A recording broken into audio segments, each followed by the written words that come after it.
My husband is my saviour episode 50। जब 50 विराट का गुस्सा, गीता की घबराहट, मोक्षी की क्वीन। MK industry. इधर मोक्ष अपने केबिन में बैठा था और एक टक लैपटॉप की स्क्रीन को देख रहा था। उसकी आंखें सर्द हो गई थी। वो अपने लैपटॉप को बंद के देता है। मोक्ष अपनी चेयर के हेड रेस्ट में अपना सिर को रख देता है और अपनी आंखें बंद कर अपनी सर्द आवाज में बोला, रैबिट रैबिट रैबिट, कितनी बार कहा तुमसे कि लड़कों से दूर रहना, पर नहीं, फिर भी तुम उनसे दोस्ती कर रही हो। इतना बोला वो एकदम अपनी आंखें खोलता है। उसकी आंखों में इस वक्त अलग ही जुनून दिख रहा था। मोक्ष डेविल स्माइल करके बोला, माय डियर रैबिट वाइफी, लगता है तुमने मेरी बातों को सीरियसली नहीं लिया। कोई बात नहीं, मैं तुम्हें इस बार अच्छे से समझा दूंगा।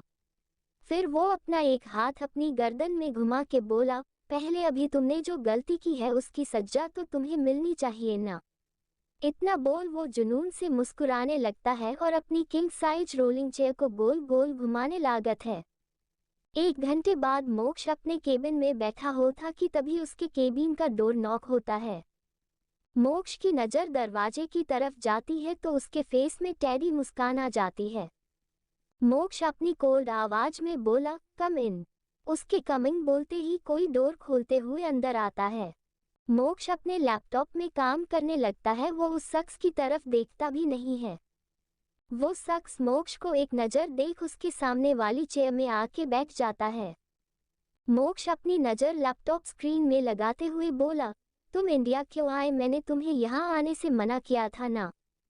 वो शख्स मोक्ष की बात सुन अपने दांत पीसते हुए बोला, तो तुम क्या चाहते हो, मैं हमेशा के लिए फ्रांस में शिफ्ट हो जाऊं?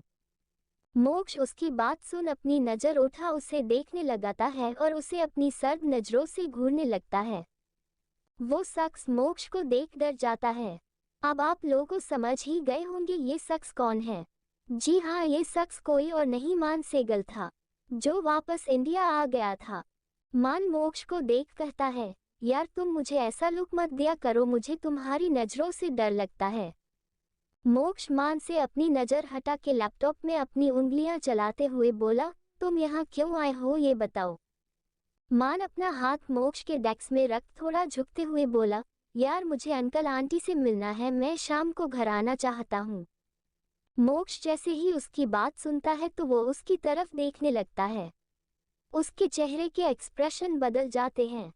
मान मोक्ष को देख बोला, क्या हुआ, तुम मुझे ऐसे क्यों देख रहे हो, मैंने कुछ गलत बोल दिया क्या? मोक्ष उसकी बात सुन उसे देखता रहता है, फिर अपनी सर्द आवाज में कहता है, क्यों, तुम उनसे क्यों मिलना चाहते हो? मान मोक्ष की बात सुन उसे अजीब नजरों से देखने लगता है। वो उसे देख कंफ्यूज होके बोला, तुम ऐसा क्यों कह रहे हो मोक्ष, मैं पहली बार तो उनसे मिल नहीं रहा। मोक्ष कुछ पल मान को देखता है फिर अपना काम करने लगता है। मान उसे देखने लगता है। मोक्ष अपना काम करते हुए ही बोला, और शाम को आ जाना, पर ध्यान रहे घर में किसी को भी ये पता न चले कि तुम 2 साल इंडिया से बाहर थे। मान को मोक्ष की बात सुनकर हैरानी होती है। वो थोड़ा क्यूरियस होके बोला, क्यों, मैं उन्हें क्यों नहीं बता सकता? इतना बोल मान मोक्ष को देखने लगता है। मोक्ष मान की तरफ देखता है, वो उसकी आंखों में देखता है, फिर बिना किसी भाव के बोला, क्योंकि मैंने घर में किसी को नहीं बताया है कि तुम अब्रॉड गए थे। मान मोक्ष की बात सुन उसे गौर से देखने लगता है, फिर उसे देख बोला, मोक्ष तुम मुझसे कुछ छुपा रहे हो क्या? मोक्ष मान की बात सुन उसे देखने लगता है, फिर अपनी किंग चेयर में अपनी पीठ टिकाकर अपने दोनों हाथों को इंटरलॉक करते हुए बोला, क्यों, तुम्हें ऐसा क्यों लगता है कि मैं कुछ छुपा रहा हूँ? मान मोक्ष को देख जल्दी से अपना सिर नहीं में हिला के बोल, नहीं, मुझे ऐसा लगा इसलिए पूछा, बस। अच्छा, मैं अब चलता हूँ, शाम को मिलूंगा। इतना बोल मान जल्दी से मोक्ष के केबिन से भाग जाता है। मोक्ष मान को भागते हुए देख घूरने लगता है। वो कई देर तक अपने केबिन के बंद दरवाजे को घूरता रहता है और फिर वापस अपने काम में लग जाता है। अल्पविराम अल्पविराम अल्पविराम अल्पविराम अल्पविराम अल्पविराम अल्पविराम डॉट। खुराना पैलेस। विराट का रूम। विराट अपने रूम में अपना काम कर रहा था कि तभी उसका फोन बजने लगता है। विराट अपनी नज़र अपने फोन की तरफ घूमता है और उसमें फ्लैश हो रहे नाम को देखता है तो उसके भाव बदल जाते हैं। वो घूरकर अपने फोन को देखने लगता है और उसे उठाकर अपने कान में लगा देता है। विराट जैसे ही फोन अपने कान में लगता है तो उसके कान में दूसरी तरफ से एक सर्द आवाज सुनाई देती है। तुमने पता किया कौन है मिस्टर खुराना की वाइफ? विराट उस आवाज को सुन अपने हाथों की मुट्ठी कसते हुए बोला, नहीं, मैं पता करने की कोशिश कर रहा हूँ। मुझे अभी सिर्फ इतना पता चल पाया है कि वो एक अनाथ है और उसके आगे पीछे कोई नहीं है। मोक्ष ने उसे बचाया था जिसके बदले में उसने उससे शादी की है। दूसरी तरफ का शख्स बोला, पता करो कौन है वो मोक्ष खुराना ऐसे ही किसी भी लड़की से तो शादी नहीं कर सकता, जरूर कुछ तो राज होगा उसका, मुझे उसकी पूरी जानकारी चाहिए। विराट अपने दांत पीसते हुए बोला, तुम्हें क्या लगता है मोक्ष मुझे ऐसे ही अपनी वाइफ की जानकारी हासिल करने देगा? लगता है तुम भूल गए हो वो कौन है। वो कोई अरागेरा बिजनेसमैन नहीं है, he is the uncrowned king of the business world, the Moksh Khurana.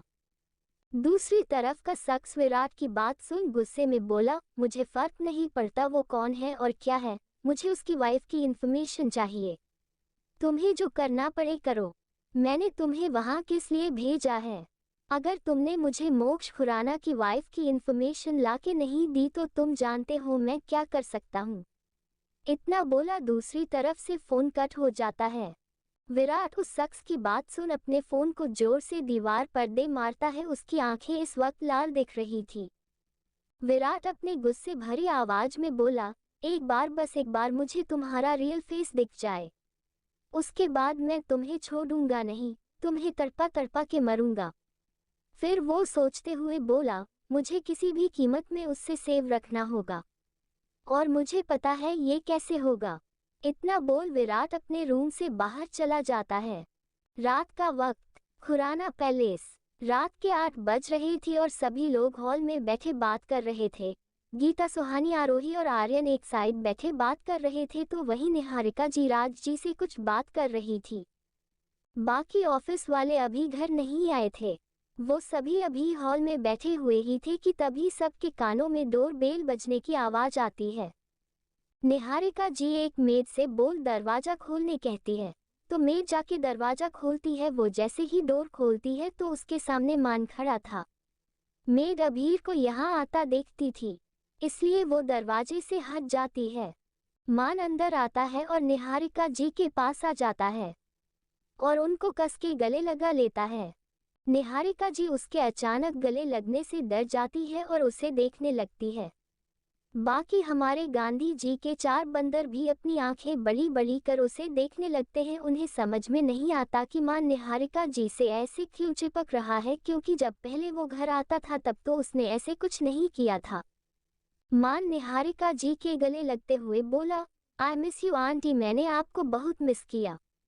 Niharika मान की बात सुन हैरान हो जाती है और फिर राज जी की तरफ देखने लगती है। राज जी मान को देख बोले, क्यों भाई, तुम क्यों हमारी बीबी को याद कर रहे थे? तुम तो ऐसे कह रहे हो जैसे पता नहीं कितने सालों बाद मेरी बीबी से मिल रहे होंगे। मान राज जी की बात सुन बिना सोचे समझ ही कहता है, हाँ तो सालों बाद ही तो मिल रहा हूँ मैं आंटी से। इनफैक्ट आंटी से ही क्यों, मैं तो आप सबसे कितने साल बाद मिल रहा हूँ।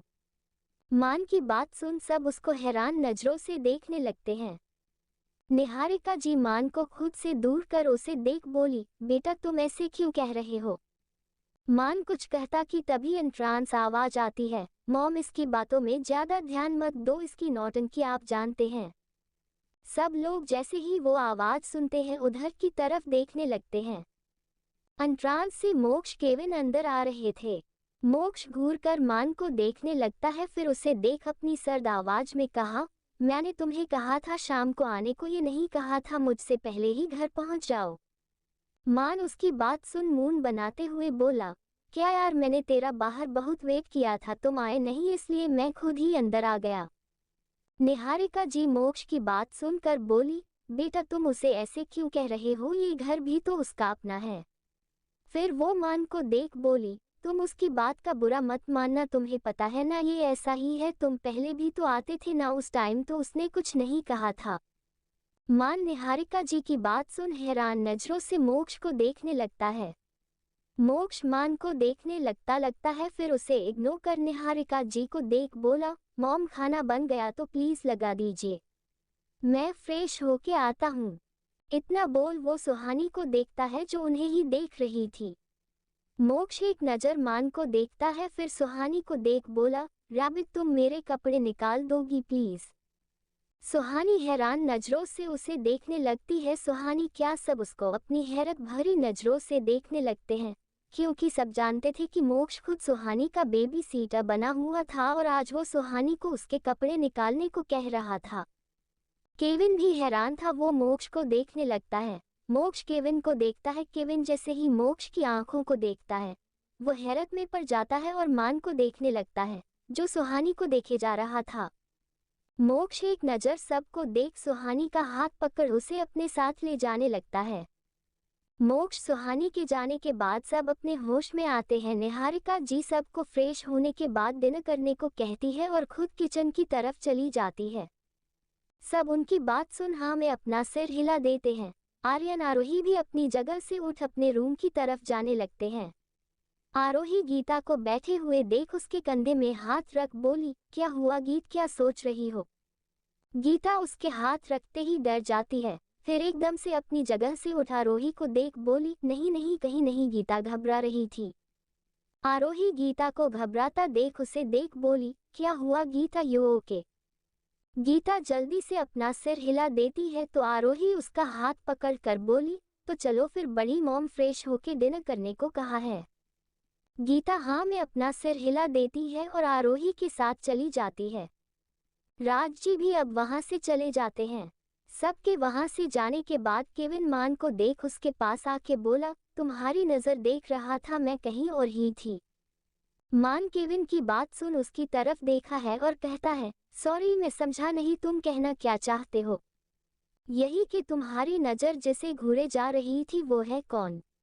अरे हाँ, तुम्हें कहाँ पता होगा, तुम तो यहाँ थे ही नहीं। चलो कोई ना, मैं बता देता हूँ। इतना बोल केविन मान को देख बोला, तुम जिसे घूरे जा रहे थे वो थी सुहानी मोक्ष खुराना। केविन की बात सुन मान चौंकते हुए बोला, व्हाट, मोक्ष ने शादी कर दी और कब की, मुझे किसी ने बताया क्यों नहीं? केविन मान की तरफ देखते हुए बोला, बताया नहीं, मैंने तुम्हें बताया तो था ने कि मोक्ष ने शादी कर दी है, उसे क्वीन मिल गई है। मान हैरानी से उसे देखने लगता है, वो धीरे से बोल, क्वीन? केविन उसकी बात सुन लेता है, वो आप सिर हिला के बोलता है, हाँ क्वीन, मोक्ष के दिल पे राज करने वाली क्वीन है वो। मान उसे देख अच्छा बोलते हुए बोला, अच्छा वो क्वीन, तो तुमने कौन सी क्वीन सोच रहे थे? केविन ने उसकी तरफ देखते हुए कहा, अरे नहीं, वो तुम जानते हो मोक्ष लड़कियों से कितनी नफरत थी, लेकिन उसकी शादी की बात जानकर थोड़ा हैरान हो गया था। केविन मान को गौर से देखते हुए बोला, पता चल गया ना, अब उससे दूर रहना, वरना तुम जानते हो मोक्ष तुम्हारे साथ क्या कर सकता है। मान केविन की बात सुन डर जाता है।